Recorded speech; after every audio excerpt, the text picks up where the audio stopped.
Hi, welcome or welcome back to my channel. This week we are going to be talking about my FND story. My name is Iona. I did a video last week where I talked all about FND, what it is, and just give you a little bit of history on it. I am normal person sick on top of chronic illness person sick today. So I'm getting all my energy from these earrings. I wasted half my spoons doing my makeup. So this video will be what it will be. Let's go. Okay, so as I said, I made a video on FND. Please do check that out if you want more information. I'm not really going to go into information on the condition in this video. This is just going to be my experience of developing it. So my story actually starts about a month and a bit before I got sick. On the end of November, I had a cold, or it was a bad cold, maybe bordering on a flu. I had a temperature. I was super fatigued. I was in bed for like a week. I didn't feel good, but it was just a cold, and after that was gone, I was fine. I went back to work. I was a frontline worker, so I worked over Christmas. And I also did shifts. So I was working shifts over Christmas, managing okay. On the 11th of January, I woke up from a nap. So I had a night shift that night, and the way that I would prepare for night shift is I would sleep as long as I could in the morning, wake up for a couple hours, go for a nap before I went on shift, and then do my night shift. So I woke up late morning and felt horrendous. I felt very fatigued. I wasn't just tired, my whole body was exhausted and everything was really difficult. But I thought maybe I was just feeling rough because of a night shift, or I don't know, maybe I had a cold or something. I was kind of like, okay, this is a bit rubbish, but it's fine. I had a bath, and when I got out the bath, I was a lot worse. I was struggling to string a sentence together. The fatigue had turned into what felt like sedation. I could not keep my eyes open. I phoned my sister and said how unwell I was feeling, and she said, why don't you go for a nap, and then I think you need to tell work that you're not going in. So I went for my nap, and when I got up from my nap, I felt just the same, if not worse. I had muscle weakness. I remember walking up the hallway from my bedroom to the living room, and I had to hold on to the wall because I felt so weak and couldn't just walk straight. I was dissociating harder than I've ever dissociated in my life.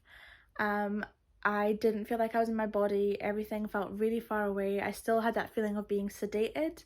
At that point, I was prompted. I'm not very good at knowing when I'm sick enough to get help. I think from like years of medical gaslighting, even when I'm really unwell, I'm just like, oh, it's nothing, like I'll be fine, I'm sure it's nothing, even if I feel horrendous. So my partner and my sister were like, you need to get help. So I phoned work to say that I wasn't coming in, and I phoned NHS 24. NHS 24 immediately told me to go to A&E. This was the middle of January, and 2021, so this was like right in the middle of all the COVID stuff, also in the middle of winter. It was a freezing cold night. Before we left, my boyfriend had to help me get dressed because I was too weak to lift my arms up above my head. I remember when I realised I really needed help was when I went to get a glass of water, and I picked the like mug up, and it just slipped in my wrist and my hand was like limp. I lost all my grip strength and I wasn't able to pick up even a glass of water. Our A&E in our local hospital, the entrance only has parking for emergency vehicles. Everyone else has to kind of park on the side of the hospital, and then you go round to get to A&E. It's only maybe a 5 to 10 minute walk, and it took us genuinely about 20 minutes. It was freezing cold, and my boyfriend was half carrying, half dragging me round the side of this building because I was not strong enough to walk, and I still felt super sedated. Got in there, and because it was the middle of COVID, my partner wasn't allowed to stay with me. Busy in A&E at the time that there weren't any cubicles available, so they sat me on a chair by the nurses station, and people were just rushing around me. That was one of the weirdest experiences I ever had because I felt so unwell, and I was like looking into the cubicles. The cubicles were kind of facing into the nurses station and then facing into me, and I could see all these people who were really unwell also by themselves. The nurses were so busy, and while I was sitting in that chair, I developed a twitching. It was like a whole body jerk, and it would happen very strong, like that. It would happen maybe once or twice a minute. It wasn't all the time. That's when I really got worried, because I was like, I don't know what's going on with me. I can't control that movement. I got taken into a cubicle. The doctor examined me, she did some bloods, and I sat there for a few hours while they ran my bloods and tried to figure out what was wrong with me. The point where things went a bit south was I was waiting in the cubicle, and I heard the doctor on the phone, kind of outside my cubicle. I heard her on the phone to somebody. I heard her say my name and explain what was wrong with me. And then I heard her say, "I have no idea what's wrong with this girl."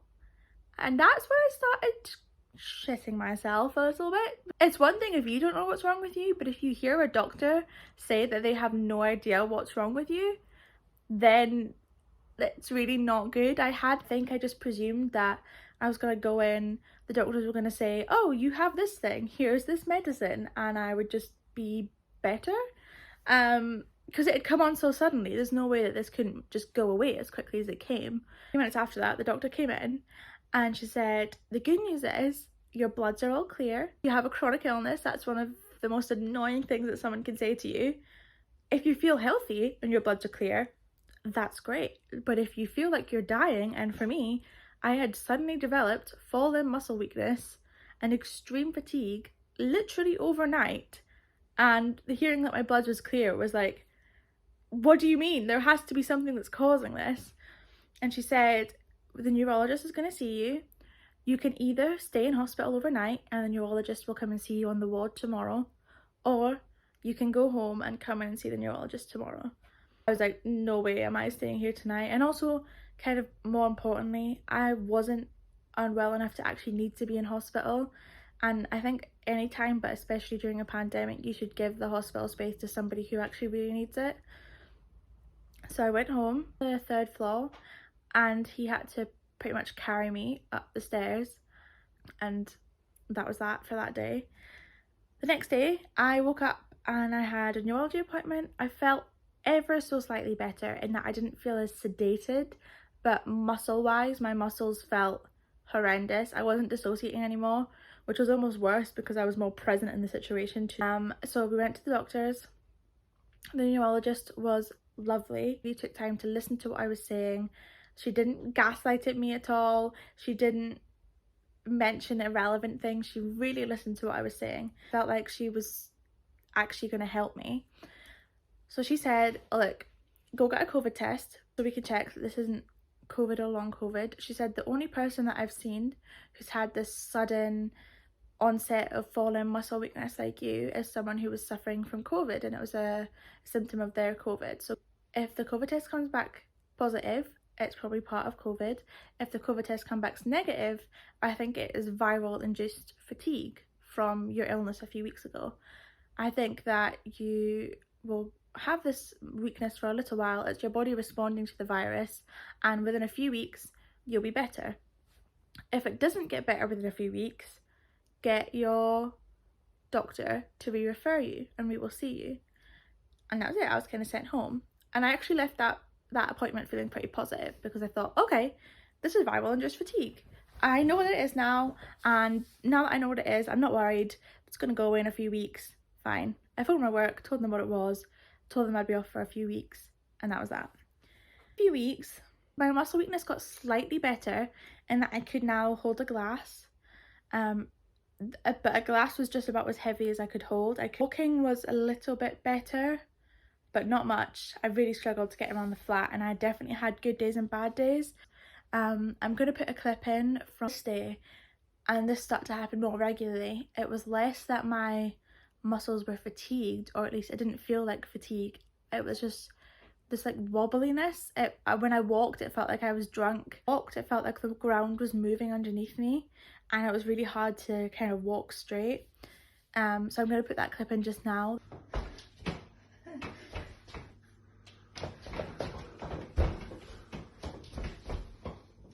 A couple couple weeks, it wasn't any better at all. I wasn't really seeing enough improvement to fit with the idea that this was viral-induced fatigue.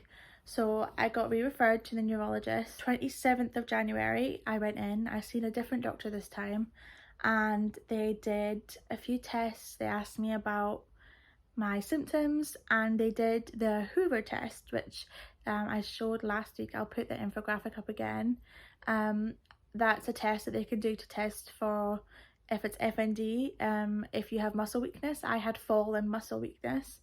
And after they did that test, gave me an FND diagnosis. The doctor that I had there was great and not great. They were great in that they did listen to me and they explained things, but they weren't great in that their bedside manner wasn't the best. He just kind of dropped in a lot of scary terms and left them there. Like, he was like, oh yeah, this could be weeks or months, so you might just be like this now. And he also said, you know, I know you're probably thinking it's MS. Don't worry, it's probably not MS, but even if it is, you know, we'll figure that out. And I was like, I haven't, what? I haven't even been thinking about MS. Like, that was just so not the best way to breach it. He was going to send me for an MRI, and then depending on the MRI results, then we could 100% confirm that it was FND. Beginning of February, we decided that we had to move in with either my parents or my boyfriend's parents, because I wasn't managing looking after myself while my boyfriend was at work all day. The flat was a mess because I was using all of my energy trying to get changed in the mornings. Because we lived on the 3rd floor, I basically didn't leave the flat unless my boyfriend was with me, because I was scared that I would get down the stairs and not be able to get back up again. I was in with my in-laws to help. My boyfriend worked in the same city that my in-laws lived in, which is why we decided to live with them. My parents had offered as well, but that was just what made more sense.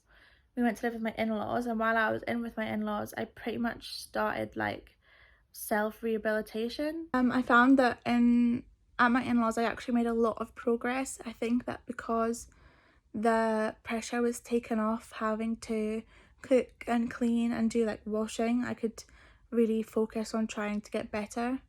We've just moved position. I wasn't comfy, so I moved.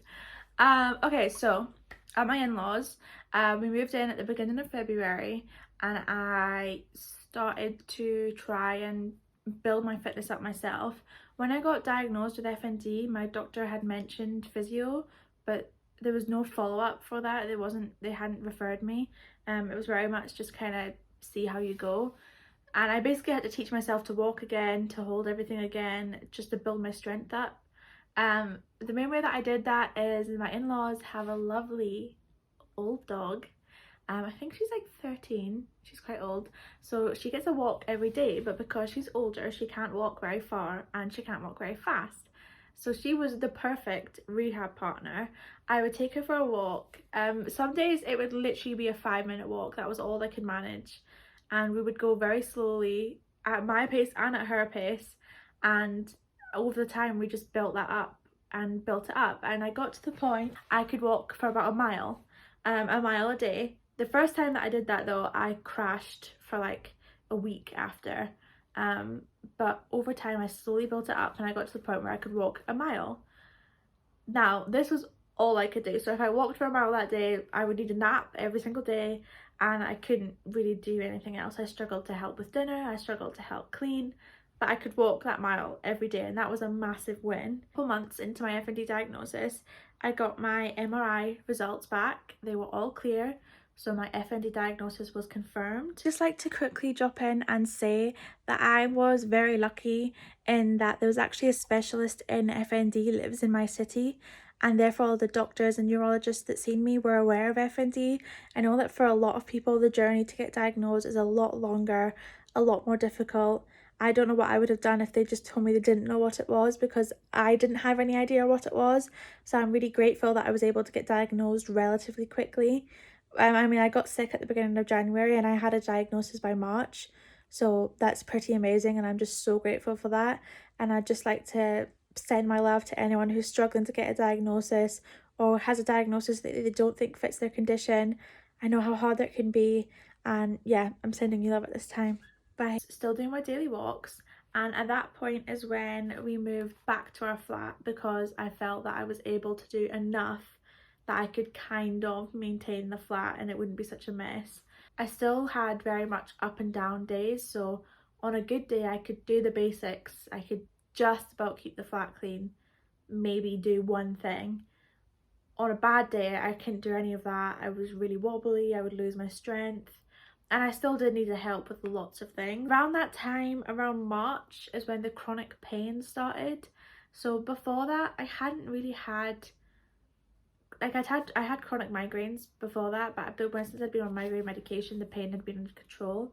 And with the FND, I had pain post kind of movement. So after my walks every day, I would have like sore knees, or if I'd I don't know, been cooking and lifting things, I'd have sore arms and sore wrists. But from kind of March onwards, I had pain every single day from the minute I woke up to when I went to sleep, all over my body. At the beginning of April is when I started my phased return to work, and my work were very supportive. They tried their best to kind of accommodate and take things slow for me. Everyone was really welcome. I'd been off work for 3 months at that point, so it had been a long time, and they were really good at kind of easing me back in. I did manage to return to work full time. This is where it gets a little bit confusing, because around July time I also started to develop ME symptoms, and then from April I had the chronic pain, and from January I had the FND. So my health was really starting to pile up at this point. And when you have multiple conditions, especially if they have similar symptoms, it can be hard to know what causes what. So I can't say whether or not my pain is part of FND or if it's an ME thing. I can't say I can tell when I'm having a bad FND day. The symptoms of the wobbliness and the ground kind of moving as I walk is very particular to FND. The muscle weakness that I get with FND is also different to the fatigue I feel with ME. With ME, if I do something, I'll kind of feel tired, but it'll be more the next couple of days I'll crash. Whereas with the FND, if I overdo it, it's like my muscles give way as I'm doing it. I can tell when I'm having a bad FND day, and as a result I would say I can tell that my FND has got better, even though I've got these other symptoms that have come from other illnesses of pain and fatigue. Update kind of now as to how things are is that my FND is a lot better. I would say on most days slash good days it's mostly gone. I still struggle on stairs. Stairs are really hard, they take a lot of energy. I find I'm quite uneven on them. I feel kind of wobbly. Stairs are just the worst. And also, because my body hates to give me any kind of option, ramps are also terrible. Any kind of uneven surface, cobbled streets, ramps, like uneven pavestones, anything like that. Just, I think the fact that it's uneven makes my brain have to think about what I'm doing, and then it kind of goes into overdrive and doesn't know what to do. I now walk with a stick most of the time. Also on a bad FND day, I do have that muscle weakness still. There are certain days when I still can't lift a kettle or a pan, and even now there are, or even on a good day, there's only so heavy that I can lift. My kind of muscle stamina and muscle strength has definitely gone. That's why I'm kind of hoping that neurophysio can help me with exercises to build that back up, because there's so many things that I can't do anymore. All of that, when I kind of tell the whole story in one, it kind of hits me how crazy this year has been. I still don't think my brain has really come to terms with the fact that I literally woke up one day, I'd gone to bed relatively healthy and woke up with fallen muscle weakness, and now I can't walk on stairs and now I need a stick, and now I can't lift a heavy pan. That's just something that's not possible for me anymore. When I got sick and after my MRI results, my neurologist phoned me and said she wanted to check up on me. The original doctor that I'd seen who diagnosed me with fibrous-induced fatigue, she wanted to check up on me, and we spoke about FND, and I asked, you know, is this something that I'm going to have forever? And she said it's so hard to tell. With some people they get better, with some people they don't. You can have like reoccurrences of it. You can have that it goes away and you never have it again. And I think that was really hard to deal with, the unknown. For me, I want to believe that there is a chance that I'm going to get 100% better, and someday I'll be able to do the stairs again, someday I'll be able to walk up a ramp. However, I don't know how realistic that is. I think especially now that I've developed other health conditions, I think it's kind of important to me that I don't strive for 100% cure and instead try and strive to get some kind of quality of life back. I've already got a lot back and I'm really trying to make the best out of my situation. I'm struggling with this condition. I wouldn't say that I've conquered it. I wouldn't say that I've beat it or cured it. It still does affect me every day. Some days are better than others. And more than that, I think the emotional toll of it is something that was harder to get my head around. That I would say I'm actually pretty proud of myself for how I've managed with it.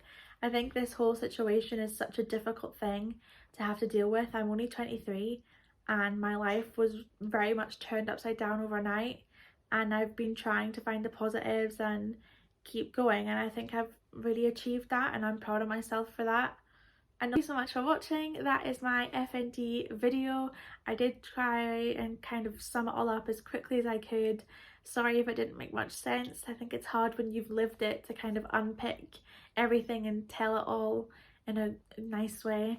If you'd like to hear more from me, please do like and subscribe on this video. You can follow me on Instagram here, where I also speak about physical and mental health.